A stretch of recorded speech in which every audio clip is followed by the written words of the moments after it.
میری طرف سے تمام حضرات کو ربیع الاول شریف کی آمد مبارک ہو، اور میری دعا ہے اللہ تعالیٰ بار بار ہمیں ایسی بہاریں عطا فرمائے۔ پارہ نمبر 1 سورۃ البقرہ سے میں نے ایک آیہ کریمہ تلاوت کرنے کا شرف حاصل کیا ہے۔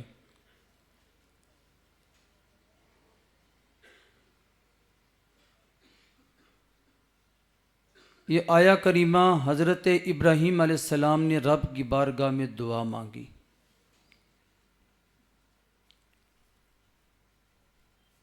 ربنا وابعث فیہم رسولا منہم،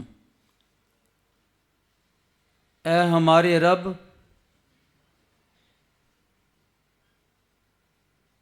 بھیج ایک رسول جو انہی میں سے ہو، یتلو علیہم آیاتک، جو پڑھ کر سنائے انہیں قرآن کی آیات، وَيُعَلِّمُهُمُ الْكِتَابَ وَالْحِکْمَةَ، اور سکھائے انہیں حکمت کی باتیں، وَيُزَكِّيهِمْ، ان کے سینوں کو پاک کر دے، اِنَّكَ أَنْتَ الْعَزِيزُ الْحَكِيمُ، بے شک تو بہت زبردست حکمت والا ہے۔ اس آیہ کریمہ میں رسول سے مراد محمد صلی اللہ علیہ وسلم ہے۔ گویا کہ اللہ کے خلیل، اللہ کے حبیب کے میلاد کا تذکرہ فرما رہے ہیں، اور حضور علیہ السلام کا اپنا بھی فرمان ہے، انا دعوت ابی ابراہیم، میں اپنے باپ ابراہیم علیہ السلام کی دعا ہوں۔ اس آیہ کریمہ کے اندر اللہ تعالیٰ نے نبی رحمت صلی اللہ علیہ وسلم کی 3 باتیں، پہلی بات کیا ہے کہ میرا رسول انہیں قرآن کی آیتیں پڑھ کر سنائے، پھر خالی آیات نہ پڑھے بلکہ حدیثیں بھی ہوں، ان آیات کی تشریح بھی۔ میں رب چاہتا ہوں قرآن کی تفسیر میرے آقا کی زبان سے لوگ سنیں۔ وَيُزَكِّيهِمْ، ان کے سینوں کو بھی پاک کر دے۔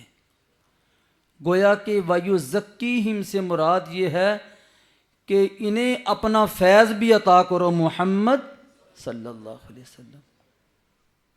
یہ جب ہم لفظ فیض کہتے ہیں نا، بعض بندوں کے سر چکرا جاتے ہیں کہ یہ فیض کیا ہوتا ہے۔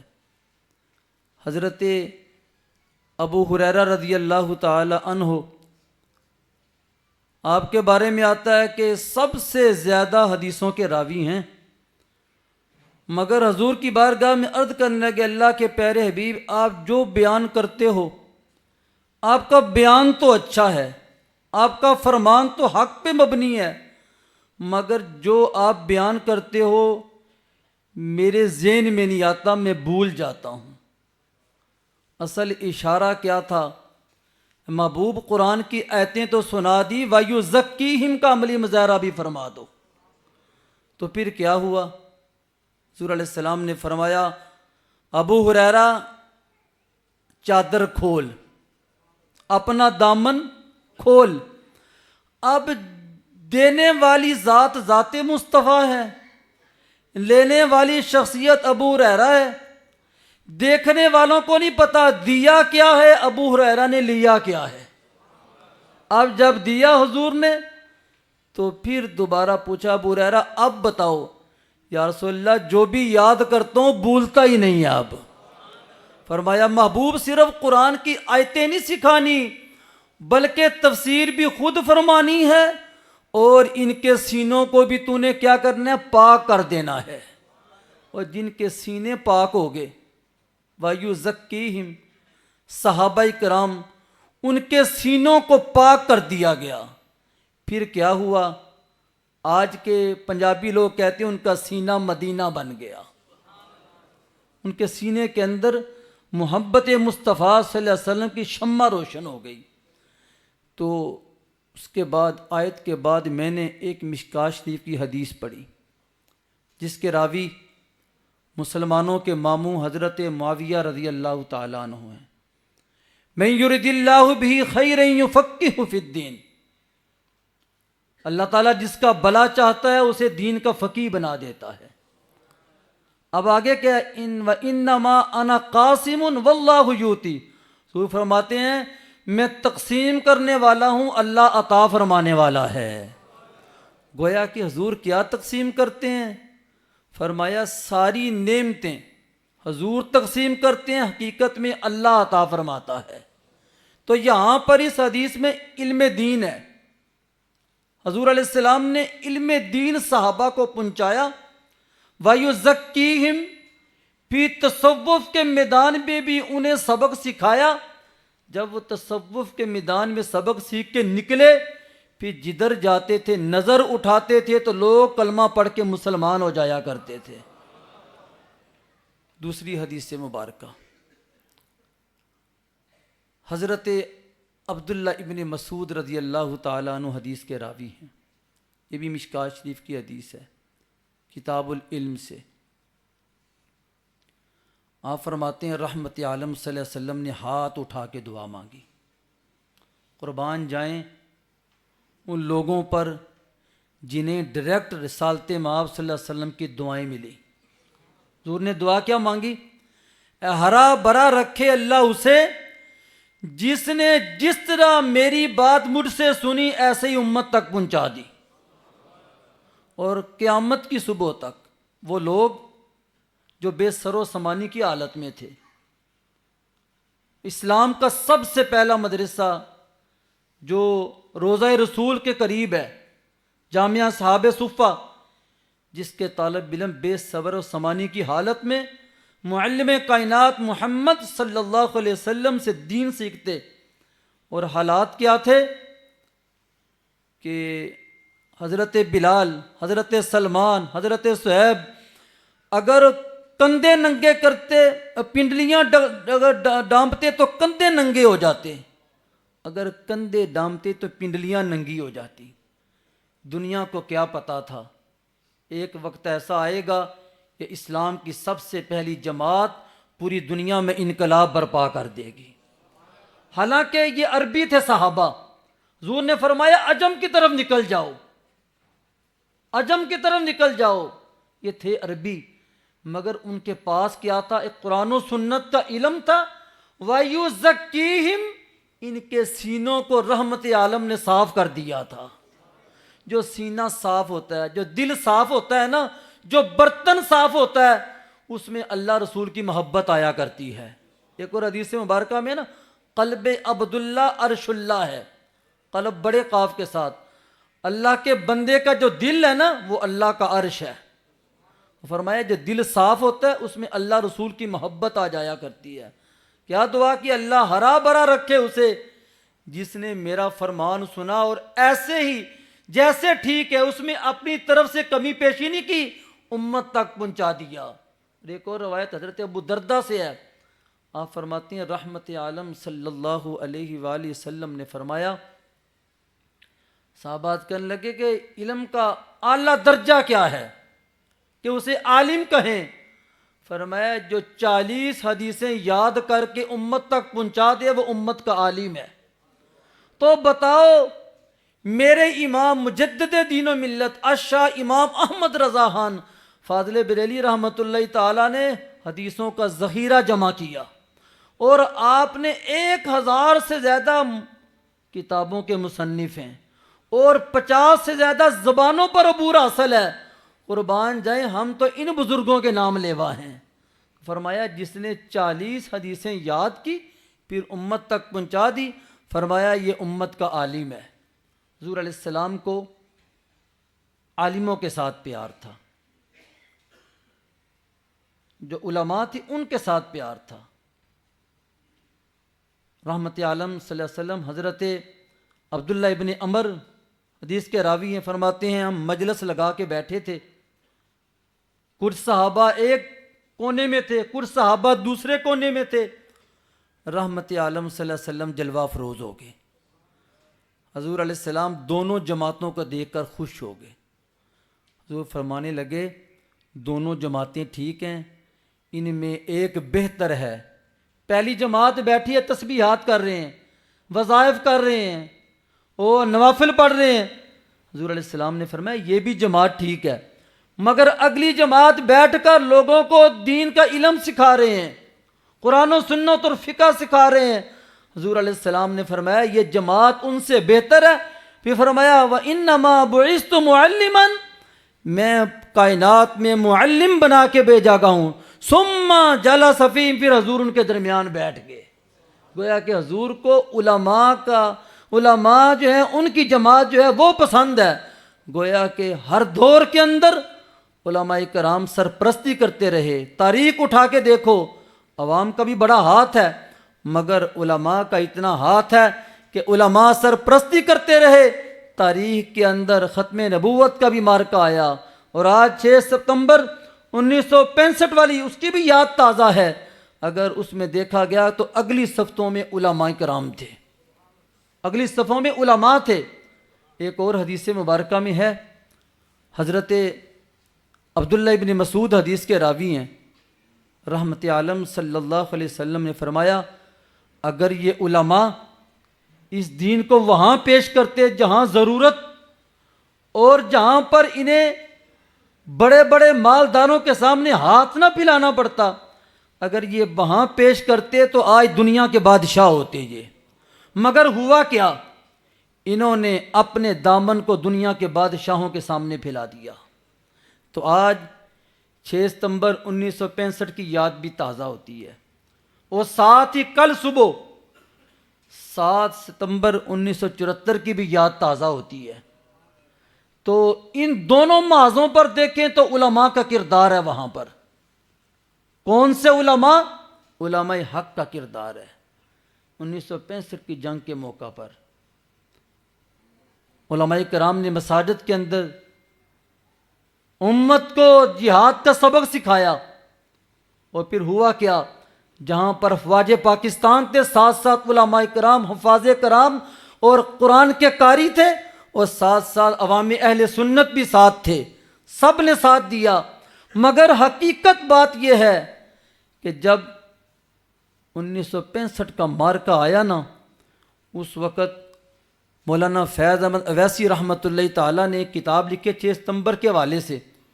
اس میں آپ فرماتے ہیں کہ بعض زائرین اس وقت روضہ رسول کے پاس تھے، تو جب واپس آئے اس وقت یہ ذرائع نہیں تھے، ٹیلی فون وغیرہ، یہ انٹرنیٹ، جب واپس آئے انہوں نے کہا جس دن یہ مارکہ برپا تھا نا، اس دن ہم نے رحمت عالم صلی اللہ علیہ وسلم کی ہمیں زیارت ہوئی، ساتھ ابو بکر و عمر ہیں۔ ہم نے کہا یا رسول اللہ ہم تو آپ کے پاس آئے ہیں، آپ کہاں تشریف لے کے جا رہے ہیں؟ فرمایا کلمے کے نام پر پاکستان مارز وجود میں آیا، آج دشمن نے اس پہ حملہ کر دیا ہے، میں محمد پاکستانیوں کی مدد کرنے کے لیے جا رہا ہوں۔ او خدا کے بندو، فضائے بدر پیدا کر، فرشتے تیری نصرت کو اتر سکتے ہیں گردوں سے، کتار اندر کتار اب بھی۔ جو بدر والا ماحول تھا نا، اس کی یاد تازہ ہو رہی تھی، عینی شاہدین کے مطابق جو اس وقت یہ اخبارات کے اندر آیا، وہ کہتے ہیں نا مومن کا ہاتھ اللہ کا ہاتھ، فرمایا اس کا عملی مظاہرہ ہم نے دیکھا کہ ہاتھ میں کچھ بھی نہیں، ایسے پھینکتے تو دشمن نیست و نبود ہو جاتا۔ پھر آگے ایک اور شخص کے بارے میں مفتی صاحب نے لکھا، آپ فرماتے ہیں کہ ایک شخص پاکستانی تھا، وہ کہنے لگا کہ میں مدینہ الرسول سے چلا احرام باندھ کے عمرہ کے لیے، تو میں بدر کے مقام پہ پہنچا تو ایک شخص نماز پڑھا رہا تھا، جب اس نے سلام پھیرا تو کہنے لگا تو پاکستانی ہے، شکل سے لگتا ہے، کہاں پاکستانی ہوں؟ کہا ابھی تک کوئی خبر نہیں آئی کہ تیرے پاکستان میں دشمن پہ فتح نہ حاصل کر لی ہو، کیونکہ ابھی میں نے دیکھا ہے بدر کے شہداء ان کی مدد کے لیے گئے ہیں۔ تو یہ پاکستان کلمے کے نام پہ بنا، اسے کوئی مٹا نہیں سکتا، جو مٹانے میں آئے با خود ہی مٹ جائے گا، اس لیے کوئی مٹا نہیں سکتا۔ اور دوسری طرف ختم نبوت کا معاملہ، سب سے پہلے اس زمین پر جس نے جھوٹا نبوت کا دعویٰ کیا، مسلمہ کذاب تھا۔ سیدنا ابو بکر صدیق رضی اللہ تعالیٰ عنہ نے بڑی جد و جہد کی، ایسے ہی نہیں بلکہ قرآن کے عالم، حافظ، قاری جنہوں نے جام شہادت نوش کیا اور آخر مسلمہ کذاب کو جہنم واصل کر دیا گیا، تو بڑی محنت کی۔ لیکن یہ بات یاد رکھیں، ہر دور کے اندر دشمن نے بڑے وار کیے ہیں۔ اس وقت جب مرزا قادیانی کا مسئلہ تھا نا، مرزا نے فوری نہیں کہا تھا کہ نبوت کا اعلان، بلکہ پیچھے انگریز کا ہاتھ تھا۔ انگریز کا ہاتھ یہ تھا کہ اگر تو نے فوری اعلان کر دیا نا تو محمد صلی اللہ علیہ وسلم کی محبت لوگوں کے سینوں میں ہے، کوئی تیرا ساتھ نہیں دے گا، وار ایسے کر۔ کہتے ہیں کہ بڑے بڑے پادریوں کو اس نے جو ہے نا شکست دی، بڑے بڑے عیسائیوں کے ساتھ اس نے مناظرے کیے، کبھی کہتا تھا میں عیسیٰ ہوں، کبھی کہتا تھا میں ولی ہوں، کبھی کیا کہتا تھا، آخر پہ اس نے نبوت کا اعلان کیا اور انگریز کا پیچھے ہاتھ تھا۔ انگریز نے اس وقت کیا کیا، بڑے بڑے قادیانیوں کو بڑے بڑے عہدوں پہ لے آئے، اور بڑے بڑے قادیانی صرف یہ کہتے تھے ہم اسلام کے مبلغ ہیں، اور دوسرے ممالک کے اندر گئے جہاں پر درد دل رکھنے والے مسلمان تھے، انہوں نے ان کے پرچے اڑا دیے اس وقت۔ اور جس دور میں بھی کوئی جھوٹا نبوت کا دعویٰ کرے گا اس کے لیے حکم ہے اسے قتل کر دیا جائے۔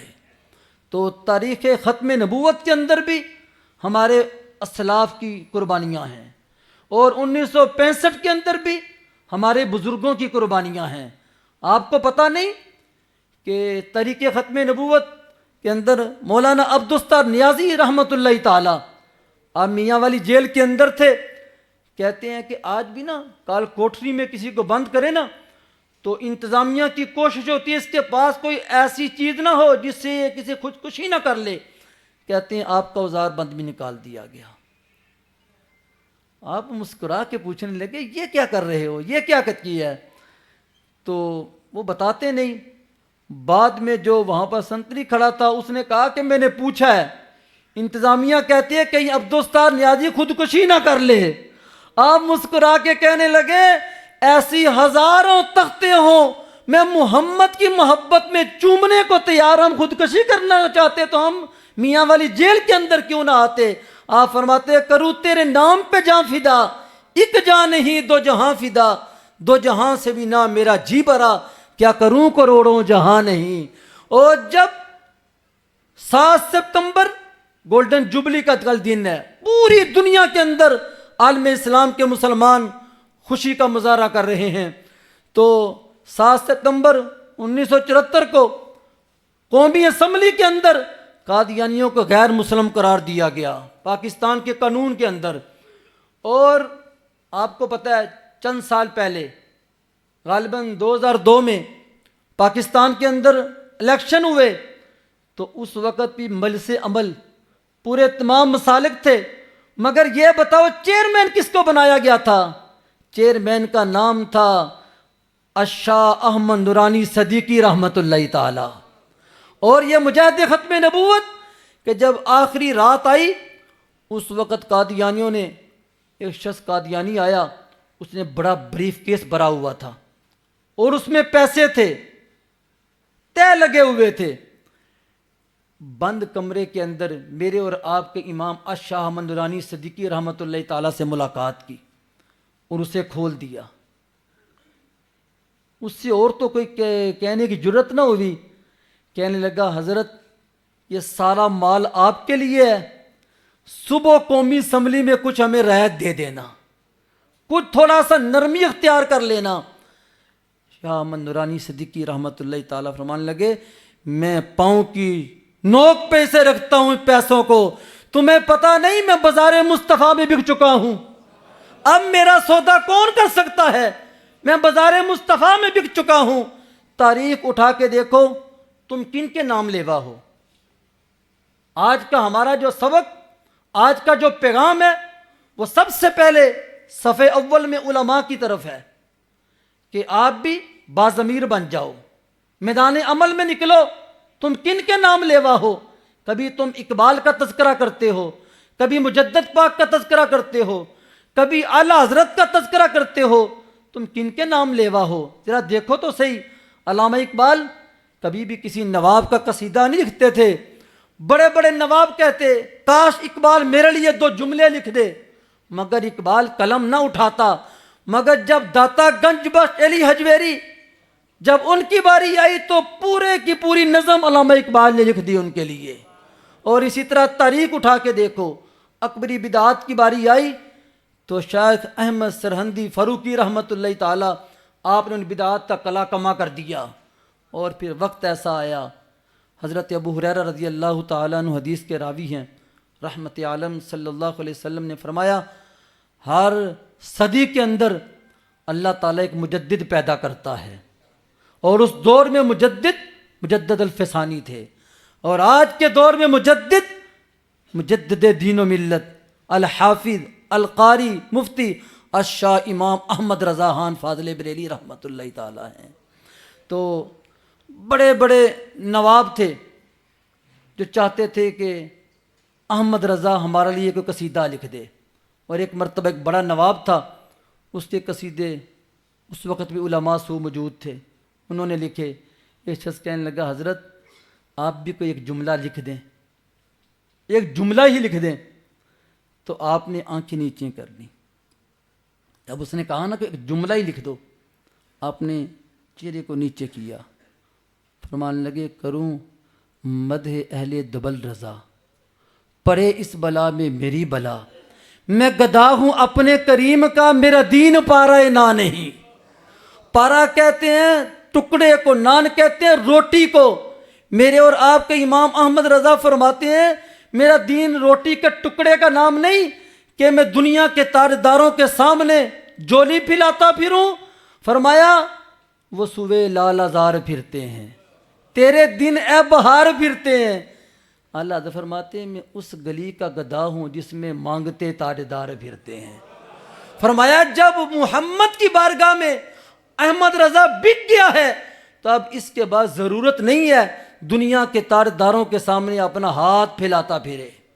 تو میں آپ حضرات کو دعوت فکر دینا چاہتا ہوں کہ آج بھی اپنے دینی مراکز مضبوط کرو، اپنے مدارس مضبوط کرو۔ اگر تم مضبوط کرو گے اس کا فائدہ یہ ہوگا کہ پھر ان مدارس سے ختم نبوت کے محافظ پیدا ہوں گے۔ غیرت تمہارے اندر ہونی چاہیے کہ تم تو ان بزرگوں کے نام لیوا ہو، تمہارے اسلاف نے کبھی دنیا داروں کے سامنے ایسے جولی نہیں پھیلائی، نہ ہاتھ پھیلایا ہے۔ وہ سمجھتے تھے کہ جولی تو ہم نے پھیلا دی ہے حضور کی بارگاہ میں۔ اللہ حضرت فنا فی الرسول تھے، فنا فی الرسول تھے، ساری زندگی پڑھتے رہے، ساری زندگی زبان پہ ذہی رہا۔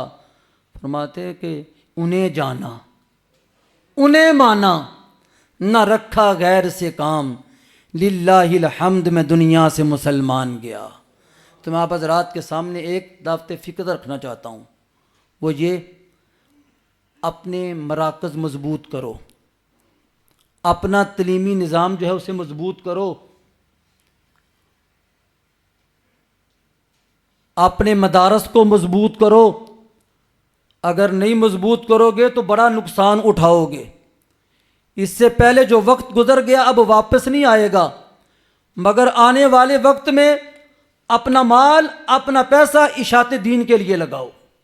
اللہ تعالیٰ نے آپ کو شعور عطا کیا ہے، آپ کو یہ تو پتہ ہے، میں اکثر یہ بات کہتا ہوں اپنے دروس کے اندر، آپ کو یہ تو پتہ ہے گجرانوالہ کے اندر ریسٹورنٹ کون سا اچھا ہے، میں نے دوست کی دعوت کہاں کرنی ہے، یہ آپ کو پتہ ہے کہ شوز لینا ہے تو کہاں سے اچھا ملے گا، جوڑا لینا ہے تو کہاں سے اچھا ملے گا، یہ ساری باتیں آپ کو پتہ ہے، لیکن یہ نہیں پتہ کہ اپنے بیٹے کو میں نے کس ادارے میں داخل کرانا ہے، اگر میں نے دین کا معاملہ کرنا ہے تو کس انداز میں کرنا ہے، میں نے اپنا مال کیسے لگانا ہے، اپنا پیسہ میں نے کیسے لگانا ہے۔ ہم نے اپنے مراکز کو مضبوط کرنا ہے۔ ہمارے علماء حق جو چٹائیوں پر بیٹھ کر کالا کالا رسول کی صدائیں بلند کر رہے ہیں، وہ رو رو کر تمہیں کہہ رہے ہیں، تمہیں پکار رہے ہیں کہ لوگوں ہم چٹائیوں پہ بیٹھے ہیں، اور میں حقیقت بات کہتا ہوں، جس کا شعبہ ہوتا ہے پتہ اسے ہوتا ہے۔ اس وقت خصوصاً آپ کے اکثر مدارس اور مراکز مقروض ہیں، جاؤ جا کے ان مدرسوں کے ناظمین سے پوچھ لو جا کے، آپ کو کیا پتا؟ آپ کو تو صرف ایک محتمم کے نیچے گاڑی ہو نا، اس نے ہو سکتا ہے تبلیغ دین کے لیے رکھی ہو، وہ گاڑی دیکھ کے آپ کہتے ہیں خیر صلاح ہے۔ اور بعض ایسے مدارس ہیں جن کے اساتذہ صبر کی وجہ سے خاموش ہیں، صبر ہے، کہتے ہیں جو چپ ہوتا ہے کہتے ہیں کہ چپ پہ نہ لگتا خیر صلاح ہے۔ او خدا کے بندو، تمہیں پتہ نہیں، ہم نے صبر کا سبق اپنے اسلاف سے سیکھا ہے۔ تو جو عالم تھوڑے پہ صبر کر رہا ہوتا ہے نا، جو مبلغ تھوڑے پہ صبر کر رہا ہوتا ہے نا، جو خطیب تھوڑے پہ صبر کر رہا ہوتا ہے نا، اس کے صبر کا مذاق نہ اڑاؤ، تمہیں کیا پتا۔ اور حقیقت بات ہے، جو آپ کے شہر کے بڑے بڑے مراکز ہیں نا، ان کے سربراہان کو جا کے ملو، جب آپ حساب دیکھو گے، آپ کا اشارہ آپ کو پتا ہے بڑے بڑے مراکز کون ہیں گجرانوالہ میں، کون سے؟ وہ کروڑوں کے مقروض ہیں۔ اصل بات کیا ہے کہ جس طرح دنیا دار چاہتا ہے نا، یہ ساتھ والی جگہ مل جائے میرا کارخانہ بڑا ہو جائے، اس سے ساتھ والی بھی مل جائے پھر میرا کارخانہ اور بڑا ہو جائے، یہ دکان بھی مل جائے ساتھ والی مل جائے میری دکان اور بڑی ہو جائے، میرا کاروبار وسیع ہو جائے۔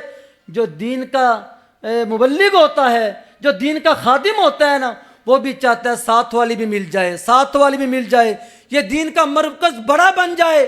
اگر اس کام کو روکا جائے، حکمت عملی ہوتی ہے، حکمت عملی ہوتی ہے، یہ دین کا کام اگر روکا جائے، مزدوروں کو چھٹی کرا دی جائے نا، پھر قرضہ وہیں پہ رک جاتا ہے۔ اگر یہ سلسلہ چلتا رہے نا، تازہ پانی بہتا رہے، تو اس کا اثر ہوتا ہے، جس کی وجہ سے بڑے بڑے مراکز کا ہم نے دورہ کیا اور ان کے ناظمین سے میں نے ملاقات کی، وہ کہنے لگے دنیا صرف ہمارا ظاہر دیکھتی ہے، اس وقت امت مسلمہ حقیقت سے منہ موڑ چکی ہے۔ کوئی پیسہ ملنگوں کے پاس اپنا لے کے جا رہا ہے، کوئی پیسہ ٹھیلوں پہ لگا رہا ہے، کوئی میلوں پہ لگا رہا ہے۔ اور خدا کے بندو، ابھی داتا صاحب کا عرس ختم ہوا، وہاں پر علماء کو قریب نہیں جانے دیا گیا، اور علماء ہوکا دیتے رہے، لوگوں یہ ٹھیلے ختم کرو، یہ میلے ختم کرو، اسلام کو اس کا فائدہ کیا ہے؟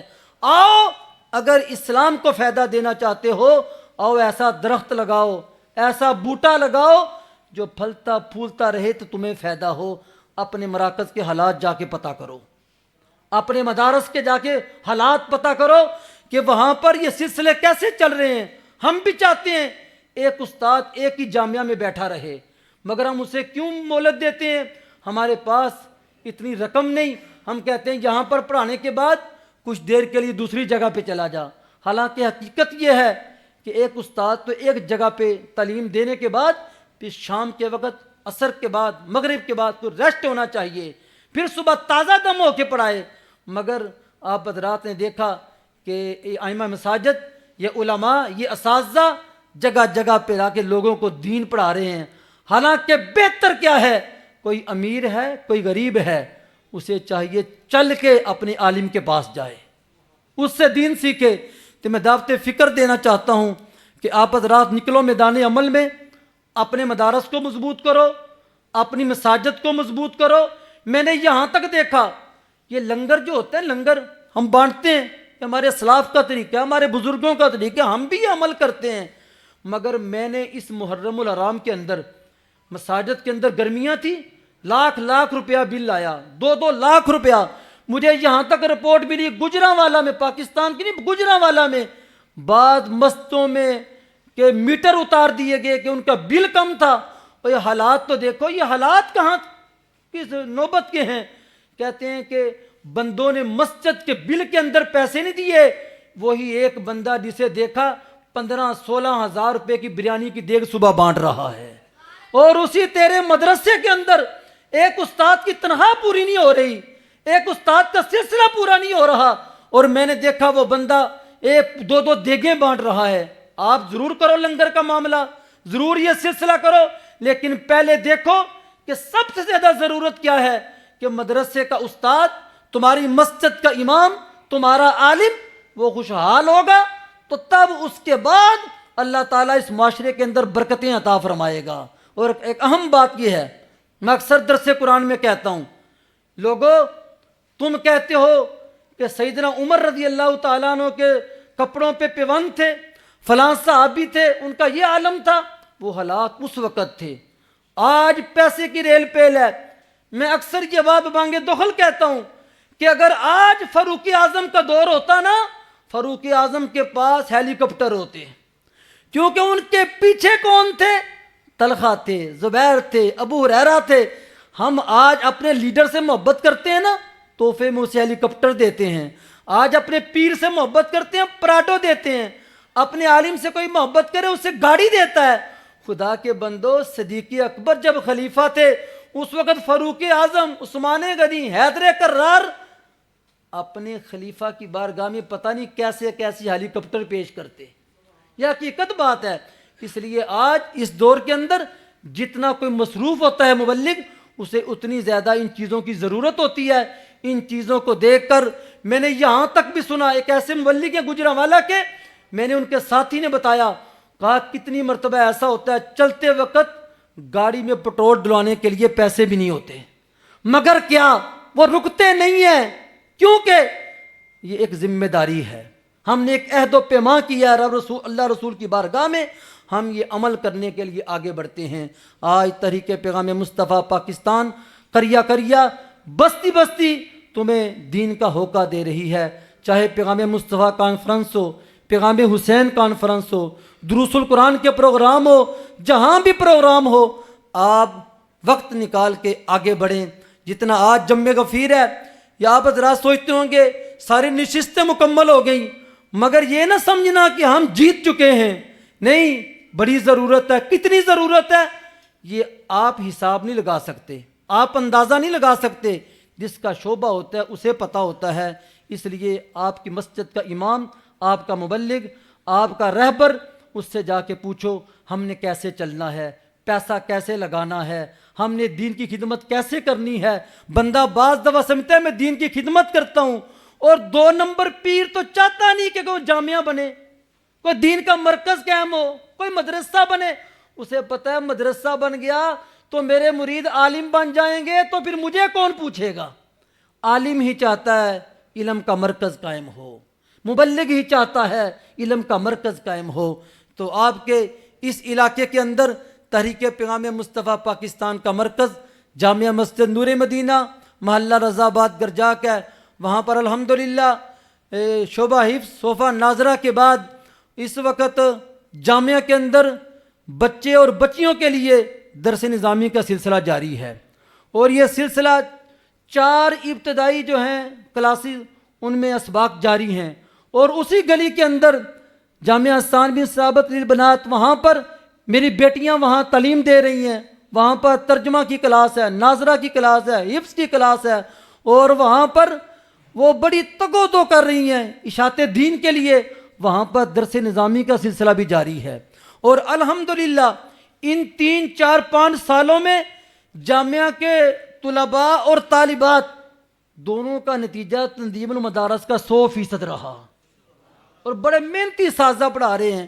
میری گزارش ہے کہ آپ مرکز اہل سنت جامعہ حسان بن ثابت میں کم از کم اپنا ایک بیٹا داخل کرا دو، اور اب ہم نے درس نظامی کے ساتھ عصری تعلیم کا بھی آغاز کر دیا ہے، FA تک، BA تک، BA تک، پھر اگے FA تک ہم نے وہ سلسلہ جو ہے کر دیا ہے، اور عملی طور پر استاد پڑھا رہے ہیں کلاسز کو، اور ہم نے یہ سلسلہ جاری کر دیا ہے۔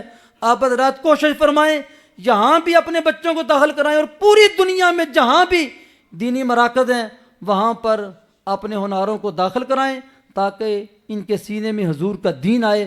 اللہ تعالیٰ کی بارگاہ میں دعا ہے جو کچھ میں نے کہا آپ حضرات نے سنا، اللہ اپنی بارگاہ میں قبول فرما دے، اور پاکستان بھی آباد رہے، اور اللہ تعالیٰ پوری دنیا میں اسلام کا بول بالا فرما دے۔ وآخر دعوانا ان الحمدللہ رب العالمین۔ چند اشعار بحضور سرور کونین صلی اللہ علیہ وسلم ہدیہ سلام۔ تمام حضرات اور خصوصاً احتشام علماء کرام کا میں شکریہ ادا کرتا ہوں۔ اللہ تعالیٰ سب کا آنا اور میری سرپرستی کرنا اللہ اپنی بارگاہ میں قبول فرما لے۔